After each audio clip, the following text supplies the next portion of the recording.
Warriors of Chaos have historically had great tools for dealing with Bretonnia. Even in this modern age of Bretonnia's dominance, they definitely still have some upside, although certainly things have flipped from before. In this replay, we're going to see what Pigman can do up against Dread Triple Grail Knights here with the Enchantress. No Paladins, but we do have some Halberd Men-at-Arms on the flanks there, Spear Men-at-Arms up front, plenty of archers with some mobs in the back, I guess just to act as extra bodies, some Poison Warhounds in Vanguard, with some regular Warhounds, Azazel's here leading the way.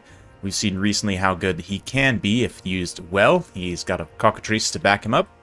And yeah, a couple of Chaos Knights, 4 Chaos, 5 Marauders, the Severed Claw, and also in the air here, these Knights of Immolation ready to start dropping their hot flaming loads all over these poor Peasant Pox arrows below. But yeah, the marks being used, I think, on 3 Tzeentch units, then plus Azazel's. Very interesting. The Cockatrice also is an interesting choice, in particular due to its debuff here, and this is something I didn't really think about until recently. Watching this replay, that extra -10 melee attack is pretty significant, especially if you can get Grail Knights or other more charge-oriented units caught in more of a sustained fight. Even something like Grail Guardians, of course, will struggle with their melee attacks significantly debuffed. And of course, the speed also helps slow down and control movements of enemy cavalry. You see those Grail Knights punch out, though, and immediately just countercharge the Marauders in the front. One unit is going to get jumped by the Knights of Immolation here, Cockatrice and Chaos Knights, Azazel, all combining in here together. They also drop a Pavane, I believe, of Slaanesh. Acquiescence and Pavane both. Again, both synergize very well here. Pavane's, in particular, a very good spell, I would say, in this matchup for Slaanesh or Warriors to take. Yeah, I mean, the damage scaling is good versus multi-model units, right? It's basically like a Fate of Buna. Will do a lot of damage to something like a Grail Knight, and more importantly, also gives Rampage. So for a shock cavalry unit, prevents them from effectively cycle charging. You can get them stuck in a very unfavorable sustained fight like right there and just nuke them down. Even a regrowth attempting to save them there will do some, trying to bring them back, but Chaos Warhounds should be able to chase them off. Meanwhile, other Warhounds leading these Grail Knights astray. Pigman does a great job in sort of kind of feinting towards the archers and then pulling out and leading these Grail Knights on a goose chase, so they're not here to continue supporting in this frontline engagement while Chaos tries to come through, mow down some of these archers, start to clear out some of the men-at-arms as well. Their own Chaos Knights, of course, have big enough, heavy enough bodies that they can not necessarily match the Grail Knights, but at the very least provide mass to stop them, no problem. And you know, we'll see that sort of play out more here. Yeah, right now, actually. Knights of Immolation also kind of charging through. Again, the Chaos Knights on the ground take a lot of the hits that otherwise would have just savaged the Knights of Immolation, who, despite their high defensive stats, they're much squishier and more, got to be more careful with them. Azazel also jumps in once more, Cockatrice swinging back over, so some really nice combined arms chaos here, and there are nuances of Chaos Rush, in particulars of what you bring and how you execute, can be very important to your success, even though it seems like a very straightforward faction in many ways, because they have such a great variety of stuff you can bring, basically in a couple of playstyles. That those particular playstyles have a lot of depth in and of themselves, right? And certainly Chaos Rush, classic as it is, can be very effective. So far, so good. But the Enchantress Drain hitting a lot of units right now.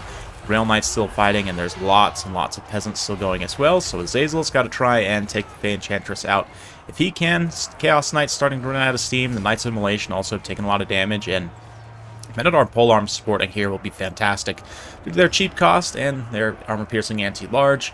Yeah, Little Peasant's Duty also gives them extra leadership when they're helping to support those knight units, of course. So they'll stick around, of course, with the Enchantress, helping to see the foul chaos off. Poison Warhounds also effectively being used to try and chase routing units, but even a handful of Grail Knights are enough to crush them on the charge, so a rough day to be a Poison Warhound, and in general, yeah, a lot of Chaos units starting to get a little bit isolated here as their steam does run out. Cockatrice getting peppered by some Peasant arrows, so things start to look a little bit grim for Pigman despite his early successes. Thankfully for him, Azazel's still doing pretty well, and right now looks to be somewhat trapped, but definitely can sort of path towards these Chaos Knights and get out. Of course, the Severed Claw are still here grinding, very unglamorously in the infantry slog, and so far, I mean, they've mostly been carving through infantry, but they will act as a very sturdy backbone for this army, even as the rest of the army starts to kind of fall apart a little bit here, or at least, you know, rout off and come back, start that cycle. These Grail Knights don't actually get the charge on that Poison Warhound. Poison Warhound kind of nopes out anyway, because I think it wants to chase some of these other units. But Knights of Immolation jump on these Peasant Bowmen here. You've got some more Warhounds lurking there, and Bretonnian player kind of prioritizing his micro elsewhere, trying to save the Fanchantress, no doubt. But a little vein there from Azazel as he tries to snipe her. She's not even on her unicorn, so gonna be a little bit of a problem, but still. Grail Knights to come to her rescue. Despite that, she is taking significant damage here. Azazel's just a much better duelist, of course. Let's see if he can finish her off, perhaps. Severed Claw continuing to move through. Cockatrice with a little bit of barrier up, charges on in. A handful of Marauders also supporting, so Chaos trying to form up some kind of cohesive force here, see if they can fight together. Cockatrice debuffing melee attack. Definitely hurts, like, especially these lower melee attack units, but let's see. Yeah, no conditions, which is really nice. See, only 10 melee attack for those Spearmen at Arms while they're getting hit by that effect, and like even Grail Knights, right? 75 charge, but only 31 melee attack while getting hit by that, so I actually really like that AoE debuff. It seems to synergize quite well with Azazel and just in general kind of hits Bretonnian units in a couple of stats where it particularly hurts them. Speaking of Azazel, he's over here with some Poison Warhounds, trying to finish off some Grail Knights here. Marauders also working together. Great job by Pigman. Using units which are not necessarily meant for the task or even up to it in terms of quality, along with the Lord or Hero, just to give them a little bit of support here to actually try and get it done. Regardless of whether or not they're successful, it's certainly better than throwing your units in one by one to just die. Unfortunately, sometimes units have to fight one by one, and in the case of Severed Claw, of course, they have the quality and the stats to just kind of sit here and take it for a minute, especially from just low-tier peasants kind of circle beating them. Some of them have armor piercing, of course, from the halberds, but still, it's not going to be ideal by any means.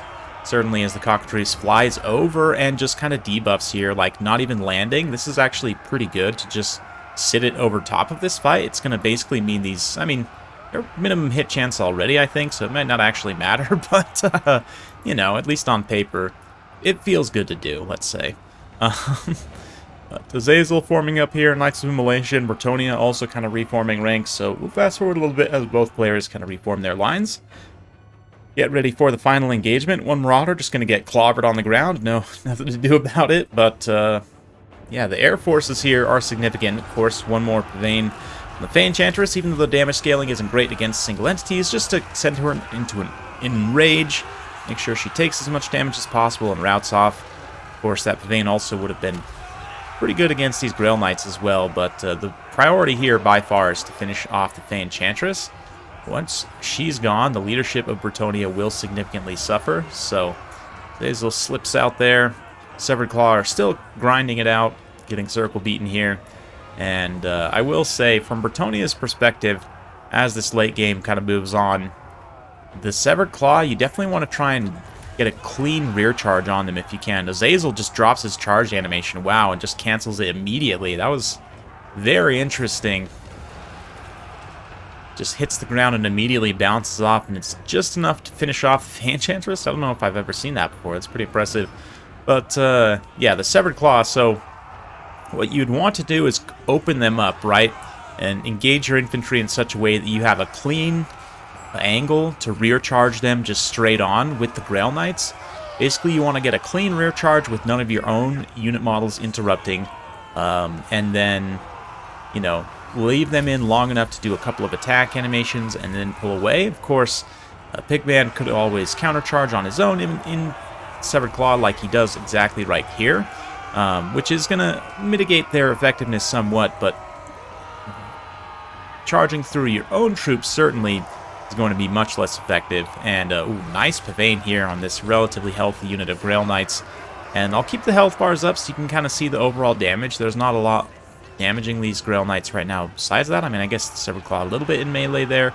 But yeah, the damage isn't insane, right? It's not like a straight-on Fate of Buna, but certainly it's good enough that that plus the Enrage makes it well worth it to cast on expensive cavalry units like Grail Knights, especially when they're kind of the crux of the build, as in this case. But yeah, you'd want to just, as much as possible, and especially where you have multiple Grail Knight units, you could kind of open up like multiple arcs, right, and charge at the same time from multiple angles. That way, if the Severclaw do choose to countercharge one of the units, they're only countercharging one angle, right, and still getting hit at the very least from the side, from the other angles. But let's see if Bretonnia is able to execute that. We'll do a little fast forward here, as this will take some time. Azazel fighting with the Severclaw, both quite tanky against these relatively low attack Bretonnian units, but like here, right, charging through the back of your own units, it will do some damage, and you'll see that little uptick when they do connect, but it's still a lot less effective than just getting a nice clean open field charge. So like right there, you can see Azazel's kind of blocking them though. Good job by him to sort of interrupt their unit models as much as possible on the charge, so gotta give some credit to Pigman here also, of course. We're playing it spectacularly. But with the loss of the Fey Enchantress, leadership of Bretonnia just can't hold against Azazel. Don't have enough steam left to finish off the Severed Claw, although it was very close. Very, very close, certainly. But just enough. Yeah, that slowly over time, inevitably almost, Azazel does get the win there, so very interesting. I mean, even though the Cockatrice didn't necessarily pay for itself, still pretty decent value, and the debuffs were also nice and kind of helping these other units hold up for a little bit longer. Mobility of Chaos, both these knights did a decent job. Again, didn't quite fully pay for themselves, but certainly enough. Severed Claw definitely did, and are always a good choice in this matchup, obviously. I mean, if that wasn't very clear to you, you probably need to just brush up on your basics of Total War mechanics. But anyway, Azazel is certainly one that it's interesting to me to see him brought in this capacity. Like, I do think against specific Bretonnian builds, he could be a little bit more vulnerable, but in execution there, if you're really on top of your micro, he seems very, very good at a number of things here. The fact that he also counts as infantry means he'll trade much better against something like a paladin. Not that there were any brought here, but certainly a danger to be feared. Especially if you can catch one out one-on-one, he should beat them no problem. The Poison Warhounds also, decent job routing stuff off and kind of supporting various parts. One Marauder, 100 kills, pay for themselves. Nice to see there. On the opposite side, of course, Grail Knights, two of them up to par what we would expect out of Grail Knights. One of them, that one that got nuked in the initial phase, does not pay for itself, which is a pretty big factor in this. The Men-at-Arms Polearms also get some really nice value. Big fan of these guys. You don't see them a ton, but in quite a few matchups, I think they're probably your best infantry choice, honestly, even though it does leave you a little thin on mobility often, as was the case here with Galtrush. Probably could have benefited from a little bit of maybe some lighter end, or like, you know, Knights Errant, or even Yeoman to try and contest, I don't know, against the Poison Warhounds. Not that they did a ton, but I don't know, they maybe did enough. Hard to say, really, to criticize this build too much. A lot of Pox arrows, too. I mean, Chaos, Warriors of Chaos being a rush faction, having quite a bit of mobility, like this much infantry skirmish is certainly risky. I do like Yeoman in this matchup because they outrange like Throwing Axe Horsemen and Javelin Horsemen pretty consistently, and they have the speed mostly to avoid Poison Hounds and stuff like that. So in my opinion, I would rather take them over Archers in this matchup. So that's just me, though. You guys let me know your thoughts in the comments down below. Certainly an interesting one, and hopefully you enjoyed that. If you did, be sure to like, subscribe, hit that bell notification. Every time I upload a new video, you'll be notified. Thanks again. We'll see you next time.